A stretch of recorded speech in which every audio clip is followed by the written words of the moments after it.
Dobrý deň, vítajte na našom webinári.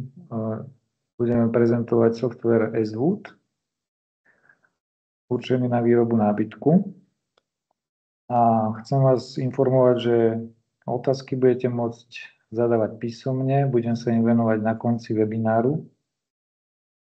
V prípade, že tie otázky budú nejaké náročnejšie, tak budeme vás kontaktovať a budeme na ne individuálne odpovedať, prípadne prídeme na nejakú prezentáciu, ak by vás to zaujímalo. Webinár je nahrávaný, takže potom po skončení dostanete link, kde si to budete môcť znovu pozrieť alebo odprezentovať vašim kolegom a bude uložený aj na YouTube. Dovolte, aby som sa vám predstavil, volám sa Miloš Hrdý, som konštruktor nábytku, atypického nábytku od roku 1995.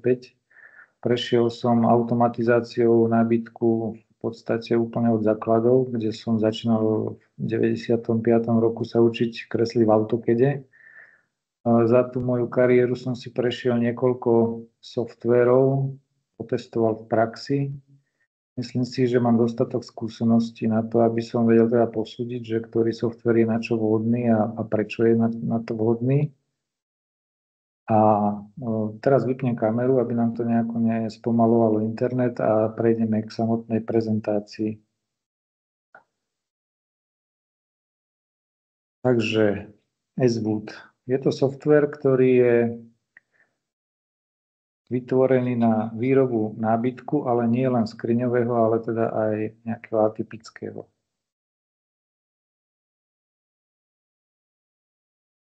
Prejdeme si nejaký úvod, takže je to komplexne univerzálny software, pretože softverov na výrobu nábytku je samozrejme viacero na trhu a každý má nejaké svoje výhody a nevýhody.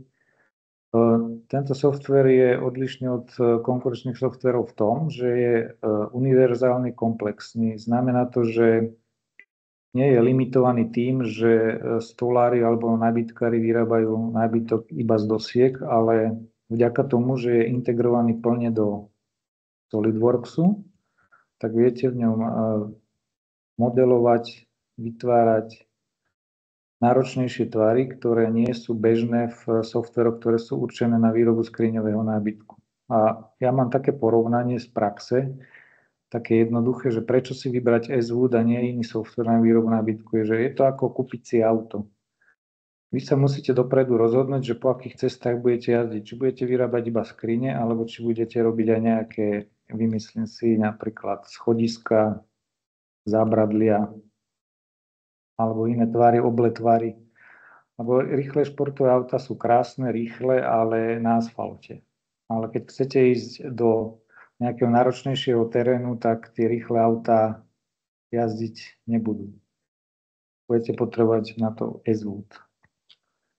A teraz by sme vám ukázali nejaké základné funkcie SWOODu, v čom je teda odlišný od tých štandardných softverov, ktoré sa používajú na výrobu jednoduchého nábytku. Výhoda softveru je v tom, že má dve zložky. Je to CAM a CAD.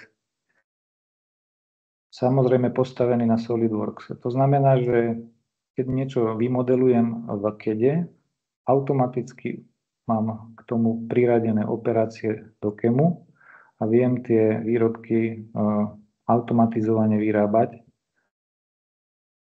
Samozrejme, bavíme sa aj o skriniach, nie len teda o náročnejších tvaroch, hoci na tej fotke od konštruktéra je tam nejaký oblúk.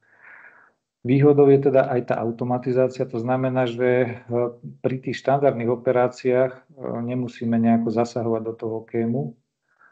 Konštruktor nemusí riešiť to, čo je už prednastavené, nejaké vrtanie, frezovanie, bežné operácie 2D, vrtanie do hrám, to všetko je zautomatizované. CAM funguje na princípe vyhľadávania tvarov. K tomu si povieme ďalej neskôr niečo, ale to je tá výhoda oproti iným softverom, že nemusíte mať obavu, že niečo nebude opracované, pretože vyhľadávanie a rozpoznávanie tvarov je zautomatizované. No a teda výhoda toho softveru je teda hlavná v tom, že SolidWorks je strojársky parametrický software a vieme každú vec parametrizovať, upravovať veľmi flexibilne, že nemusíme sa pri zmene rozmerov miestnosti napríklad na novo venovať tomu projektu. Mne sa veľakrát stáva, keď pripravím nejaký projekt, že a nemôžem si ho na začiatku zamerať, tak si ho predkreslím, ako keby podľa návrhu, alebo ho sám navrhujem do miestnosti, ktorá je, rozmery zoberiem napríklad z projektu od architekta a potom, keď si domeriam rozmery, tak prispôsobím všetko tej stene, ktorú si zameriam reálne. Pokiaľ nie sú zmeny nejaké konštrukčné alebo dizajnové, tak ten projekt je hneď pripravený do výroby v podstate. Hlavné funkcie SWOOD CAD-u. Máme 3D modelovanie nábytku, ale v tomto zmysle je to trochu iným spôsobom modelovanie. Budeme mať neskôr video ukážku, kde budete vidieť, akým spôsobom sú zjednodušené a zrýchlené funkcie modelovania, pretože samozrejme dá sa klasický nábytok kresliť aj v čistom SolidWorkse bez SWOODu, ale SWOOD je teda vylepšenie SolidWorksu v tom, že väzbenie, príprava tých dielcov je poloautomatizovaná a zrýchlená. Čiže konštruktor má o mnoho menej práce vytvoriť nejaký základný korpus, o mnoho menej práce a času to trvá ako príprava to v čistom SolidWorkse. Tým, že je to SolidWorks, ako som už spomínal, je to parametrizované. Z tých základných modulov si vytvoríte svoje vlastné knižnice, ktoré viete opakovane používať do budúcna. Tie knižnice, je tam niekoľko metód, ako ich pripravovať a využívať, k tomu by sme si povedali niečo neskôr. No a potom vlastne po vytvorení nejakého projektu viete tam pridať nejaké materiály a vygenerujete výstup, na to bude takisto ukážka. A z toho výstupu vy vlastne dostanete CSVčka na pílu, keď máte nestingové CNCčko, dostanete rozloženie na doske, CNC kódy a iné veci, ktoré súvisia priamo s výrobou. Tu máme ukážku toho, spustilo sa video, ako sa vytvára ako keby základný korpus do knižnice. Že keď si chcem vytvoriť nejakú skrinku, ktorá bude používaná v budúcnosti, tak si ju vytvorím rovno do knižnice. Ako vidíte, tu väzbenie je pomocou nejakých prednastavených šípok. Dá sa to ovládať intuitívne. Ako vidíte, je to dosť jednoduché. Ľudia, ktorí nie sú zvyknutí pracovať s CAD-om, nebudú mať problém do toho s tým začať pracovať, pretože v podstate je to taká hra s modelmi. Je to ako skladať z Lega skrinku a tým, že je to intuitívne, vie ten človek dosť rýchlo začať pracovať v tom softvere, že nemusí sa obávať toho, že sa bude musieť teraz nejaké zložité konštrukcie učiť kresliť. Tie dosky sú prednastavené, predpripravené, používajú sa zjednodušené SWOOD boxy, ktoré napríklad tu, ako vidíte, vkladám nejaký chrbát, ktorý je tým, že je to SWOOD box parametrizovaný a môže sa využiť na rôzne typy konštrukcií. To znamená, že keď si vytvorím skriňu s takýmto chrbátom v drážke, tak ja ho viem meniť podľa toho, v akom projekte ho ako používam. Že či bude v poldrážke naložený, všetko sa dá prepínať jednoduchým kliknutím do SWOOD boxu. Základné knižničné diely si vytváram už aj s kovaním, ktoré štandardne používam, aby som teda nemusel tieto operácie robiť na novo. Tu som robil nejakú ukážku nejakej registratúry, ktorá má niekoľko zásuviek, s tým, že tam som použil aj centrálny zámok. Ako vidíte, je tu jednoduché prestavovanie vložených, naložených čiel. Takisto sa to vkladá cez SWOOD boxy. No a do SWOOD boxu čiel potom vkladáte SWOOD box so zasúvkami. Zasúvkové SWOOD boxy sú takisto jednoduché, viete ich vkladať niekoľko naraz, s tým, že sú predautomatizované, to znamená, SWOOD box vie, že aký rozmer mu zadáte tak on tam prispôsobí veľkosť zásuvky maximálnu, aká tam vôjde. Keď chcete, môžete si túto voľbu vypnúť a môžete si to manuálne riadiť. Je to na vás. V každej jednej skrini si to môžete nastaviť inak. Je to proste tak, ako to vy potrebujete, tak si to prednastavíte. Tu je ukážka toho, ako sa vkladajú spoje. Takisto každý spoj môžete mať úplne iný. Môžete tam mať excentre, vruty, klamexy, všetko, čo je na trhu dostupné, čisté koliky. Môžete si to meniť, môžete si otáčať pozície tých excentrov, ako potrebujete. Môžete si každý zvlášť nastavovať. Odporúčam pri vytvorení knižničného dielu hneď vytvoriť aj výkres, ktorý je vlastne čistý SolidWorks. A keď vy ten výrobok použijete do nejakého projektu, automaticky si vygeneruje report aj výkres, ktorý je k tomu priložený. To znamená, že výkres a 3D model sú spojené a keď to používate v projekte, už nemusíte sa venovať tomu, aby to malo nejaký výkres, už to je predpripravené.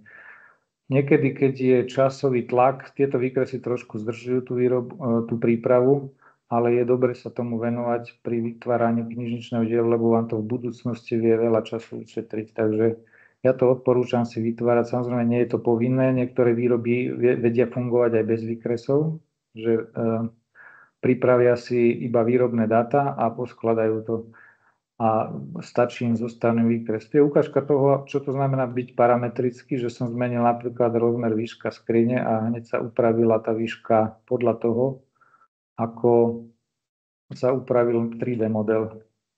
Tu máme ďalší video, kde ukazujem, ako v princípe pracujú projekty, alebo ako sa vytvárajú projekty. Že mám nejakú knižnicu, už pripravenú, pár skriniek, ja idem si to otestovať. Tak prvé, čo si vždy kreslím, alebo pripravujem, je stavba.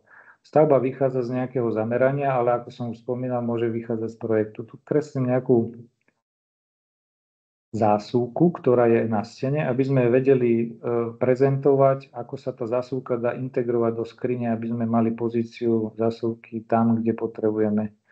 Čiže stavbu si vložím do nejakej zostavy a v tej zostave nakreslím riadiace škice, cez ktoré si budem riadiť rozmery tých skrín jednotlivých.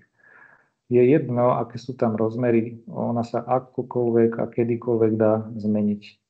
Takže keď si pripravíte riadiacu škicu, začnete vkladať do projektu jednotlivé boxy. Ešte tu je druhý krok, ktorý som zabudol spomenúť, a to je výškové členenie. Takže vy si vlastne riadiacu škicu v pôdori sa nakreslíte a výšky skriň určujete škicou číslo 2. Každá sa vytvára na inej rovine.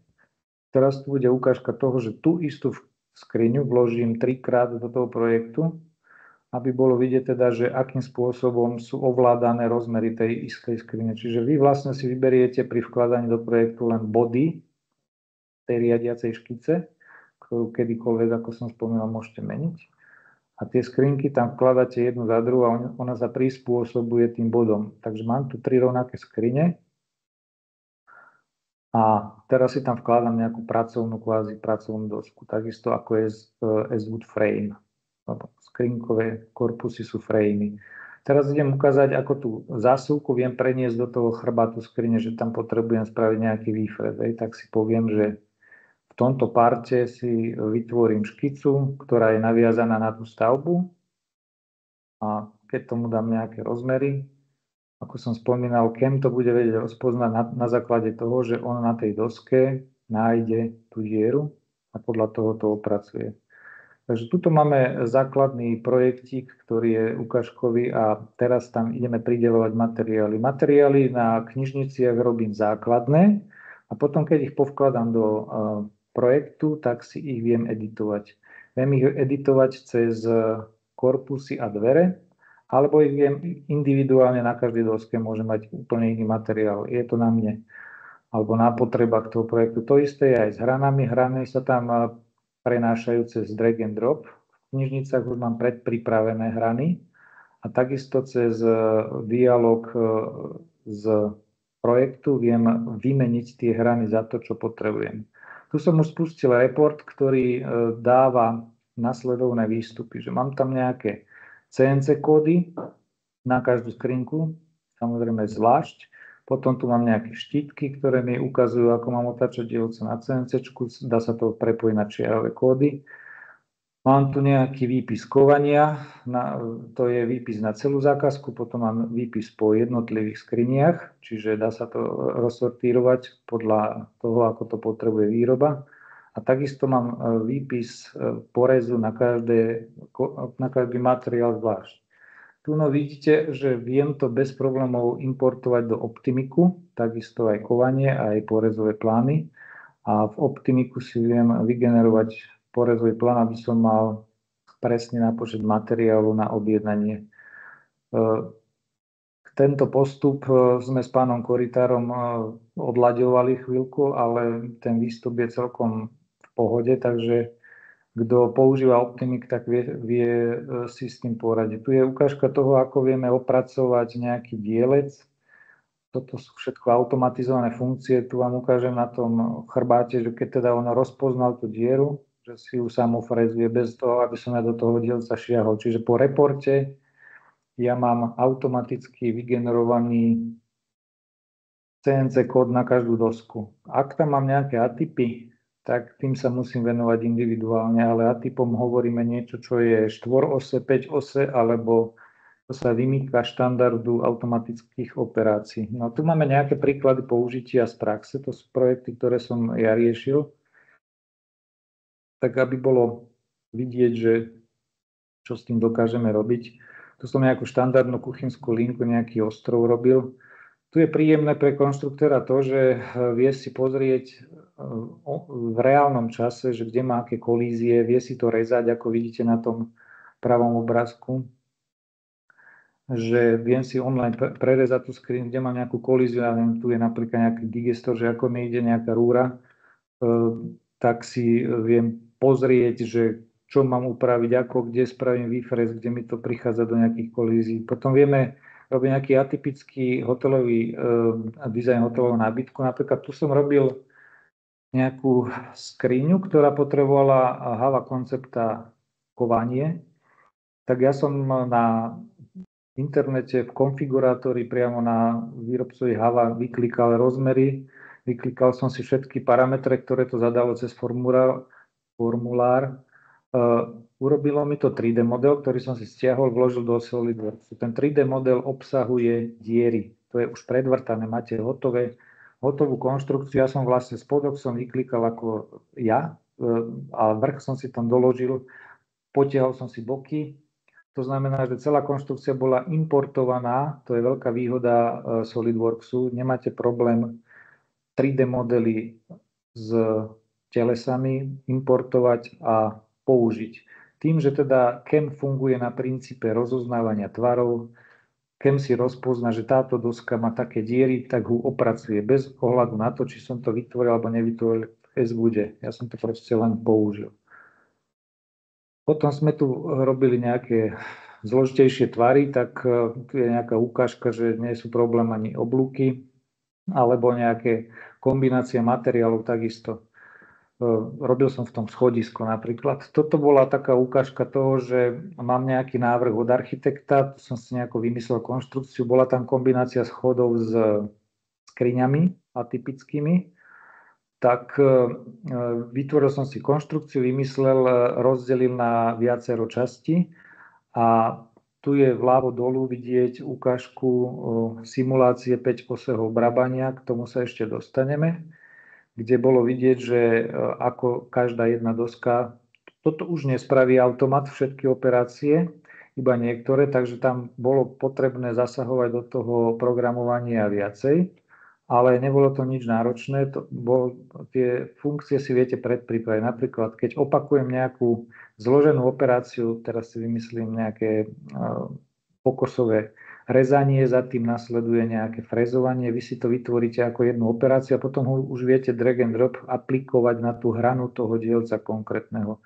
No a potom stolári mali jednoduchú prácu, pretože každú jednu dosku ja som vyrobil úplne na hotovo a oni to poskladali ako Lego dokopy. Nemali problém, nemuseli nič dorezávať, dopasovať, všetko bolo tak, ako potrebovali. Tak, ako som to namodeloval v SolidWorks a SVude, tak to bolo opracované. Potom je tu ukážka nejakého pultu, ktorý má drážky. To sú zaujímavé funkcie, takisto súvisiace so SolidWorksom, že tým, že je SolidWorks strojársky software, má vo svojom jadre rozvin plechov.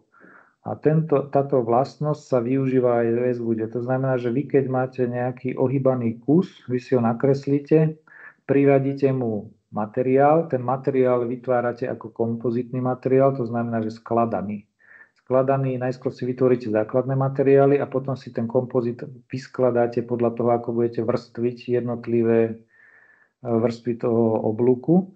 Podľa toho vám on narátá CSV, vypočíta vám presné rozmery, viete si na každú vrstvu pridať zvlášť nadmieru a máte istotu, že nezabudnete niečo, že tam budú presné čísla, že to nemusíte merať v nejakom AutoCADe alebo nejaké proste iné metódy používať.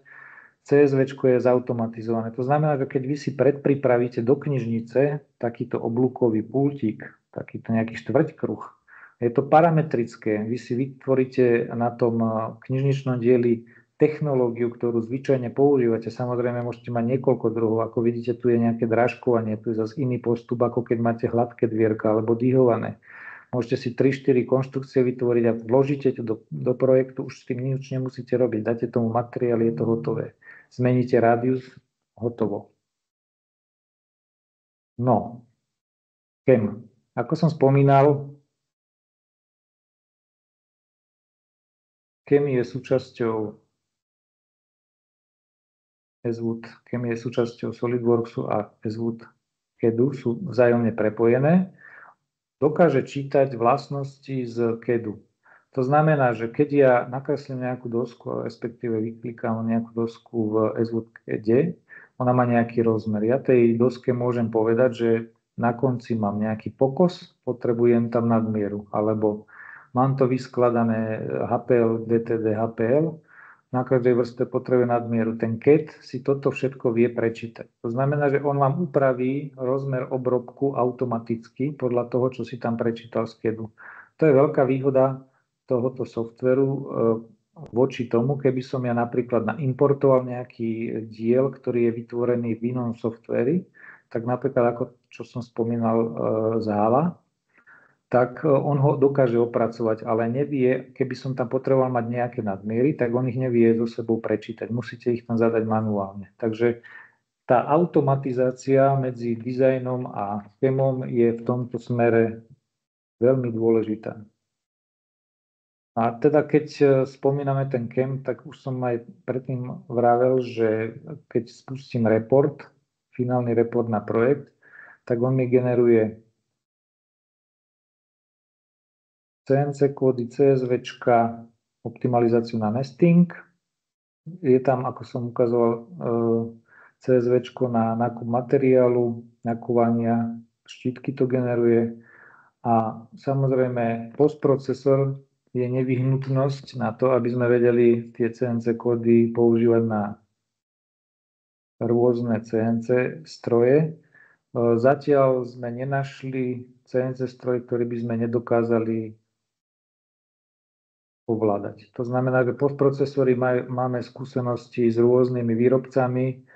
Najrozšírenejší, čo mám skúsenosti na Slovensku, Homag, ale vieme aj s Holcerom robiť s talianskými strojmi, takže dokonca sme robili postprocesor aj na stroj, ktorý bol vyrobený v podstate na zákazku a fungoval na čistom G-kode, takže aj jednoduché stroje s tým vieme ovládať bez toho, aby sme museli robiť nejaké zásahy do toho stroja. No a ako som už spomínal, tak automatizácia nestingu je pokročilá, takisto to vylepšujú. Software je pôvodom z Francúzska, oni sú rozšírení, predávajú software po celej Európe a majú feedbacky z rôznych krajín, kde sa snažia počúvať z praxe, že čo potrebujú vylepšiť, ako zdokonaliť software. A myslím si, že teraz je nesting dosť taký na vzostupe, hlavne v zahraničí.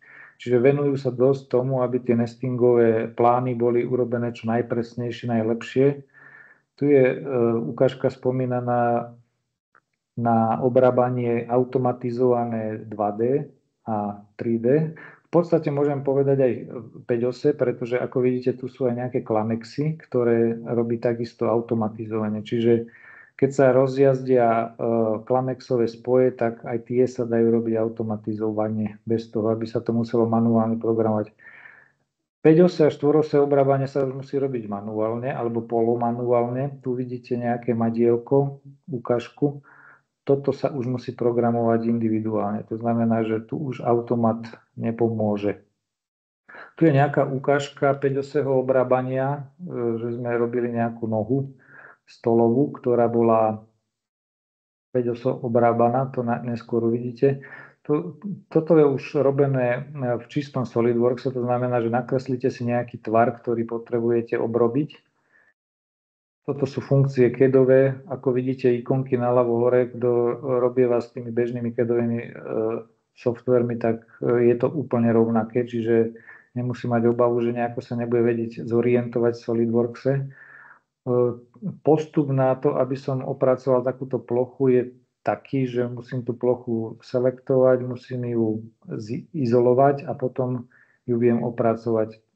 Tu sa dostaneme do fáze, že budeme priraďovať nástroje na 5-ose obrábanie. Je to tiež dosť jednoduché a intuitívne, pretože tie obrábania sú v podstate identické. Záleží len od tvaru, takže prvé býva hrubovanie, samozrejme, druhé býva čisté finish obrábanie. Tuto je simulácia, vidíte, ako vyzerá simulácia v SWoodCame. Nie každý software toto ponúka, tu je tiež veľká výhoda, že ten konštruktor má dosť veľkú istotu, že ako to zbehne na tom stroji, že si to vie pekne zvizualizovať, vidí, ako to bude vyzerať.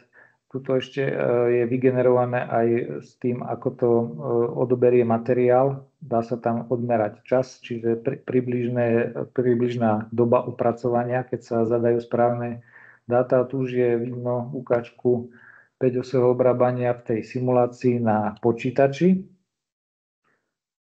Tie dráhy sú vypočítané tak, ako potrebujeme, môžu byť po dĺžke, po šírke. Tu vidíme ukážku, ako to je obrábané simulácia priamo na CNC-čku, na 5-osom. To bolo zatiaľ simulácia stroja.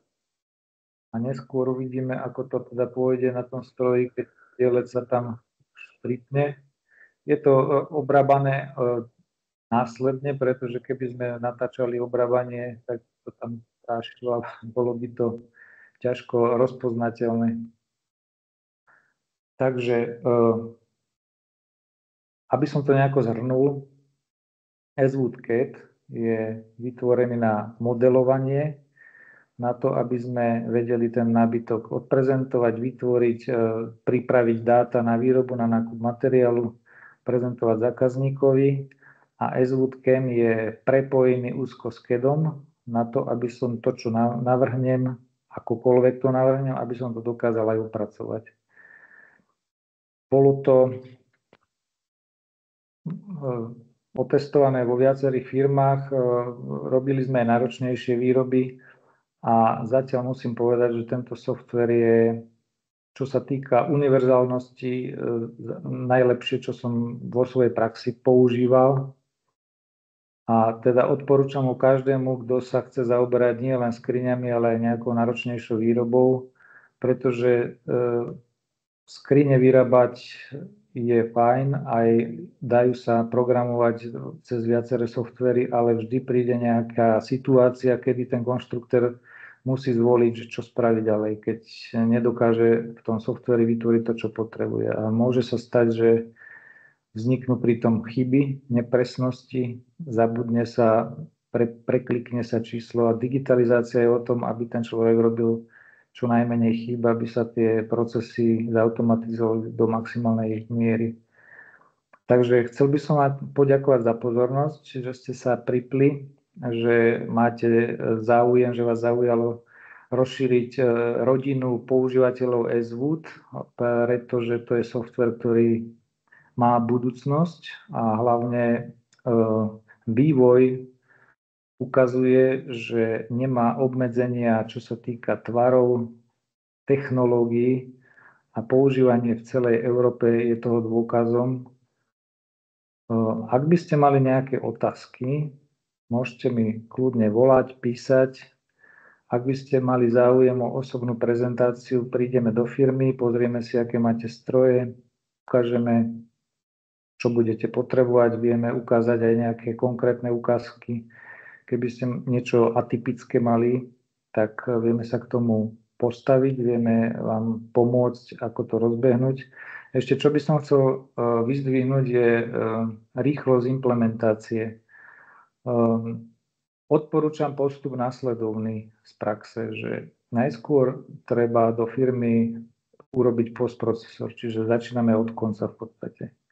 Postprocesor umožňuje to, aby ste pri školení KEDu už vedeli vytvárať knižničné diely a framey, ktoré viete testovať na vlastnom CNC, čiže už počas školenia viete vyskúšať, že to, čo sa učíte, či to funguje. To nám veľmi vie skrátiť čas potrebný na implementáciu softvéru do praxe. Mám skúsenosť z jednej firmy, kde sme rozbiehali z S-Wood, kde kúpili nové CNC, nemali absolútne žiaden vyškolený personál ani skúsenosti s CNC a my sme za 2,5 mesiaca vyrábali s tým, že sme si aj vytvárali vlastné knižnice, čiže tá implementácia, vrátanie zaškolenia je, myslím si, že dosť rýchla. Takže nejakú otázku ohľadom ceny. Ceny rieši obchodné oddelenie. Určite vás budú kontaktovať a na základe toho, aké máte CNC, tak vám urobia individuálnu cenovú ponuku, pretože postprocesory majú rôznu cenu pri rôznych strojoch. Takže určite vás budeme kontaktovať a budeme vám robiť individuálnu cenovú ponuku.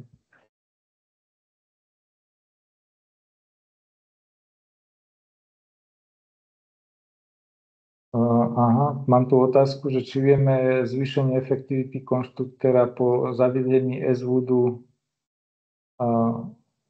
vypočítať. No ja to viem povedať podľa vlastnej skúsenosti, pretože ja mám aj firmu, takú malinkú firmu na výrobu nábytku. A keď som nemal S-Wood, predtým som pracoval v čistom SolidWorkse. A keď som nemal S-Wood, tak samozrejme niečo sa dalo zautomatizovať, niečo sa nedalo.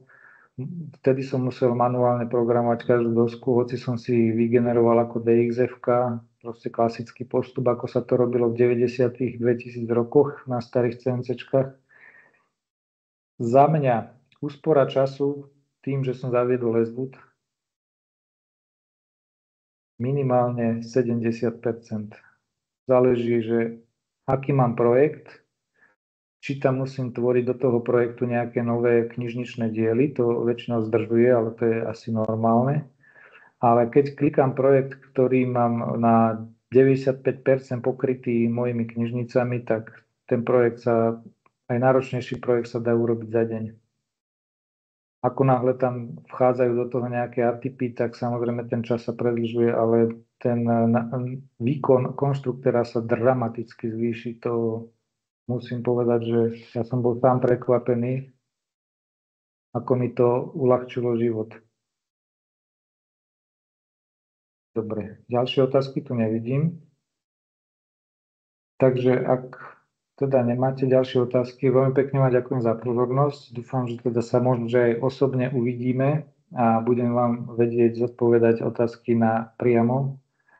Prípadne, ak by ste chceli teda odporúčiť kolegom, nech si to pozrú, tak vám pošleme linky a ozvite sa, keď budete mať nejaké otázky. Pekný deň vám želám, ďakujem ešte raz a verím, že vás to zaujalo.